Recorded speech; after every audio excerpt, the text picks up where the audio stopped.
Hello মা এখানে একটা সাইন করে দাও। ও বাবা কেন শাশুড়ি মা এখানে একটা সাইন করে দেন। ওই না বাবা কি রে মা তোরা এটা কিসের সাইন নিলি? আরে মা তোমার তো জায়গা সম্পত্তি আছে আজকে থেকে সব আমার নামে হয়ে গেছে। लेकिन ये साला कर क्या কি রে মা তুমি না সুখে?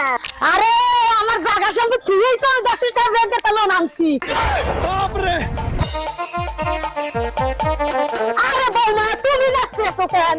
আরে শাশুড়ি মা আপনার যত গেল পুকুর আছে গরু ছাগলের খাবার আছে সব তো আপনি আমার নামে লিখে দিছেন। लेकिन एक सेकंड আরে শাশুড়ি মা আপনি এখনো নাচতেছেন কেন? আরে ওই পুকুরের গরু ছাগল দিয়ে তো 5 কোটি টাকা লাগান গাই বাড়িটা বানাইছি। আরে বাপ রে আরে